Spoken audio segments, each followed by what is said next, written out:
Special recording studio. Singing by Mukesh दीवाना।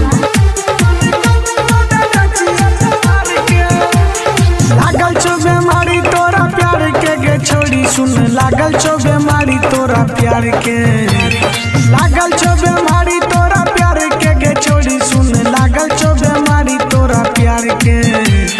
Coaching पढ़े जाची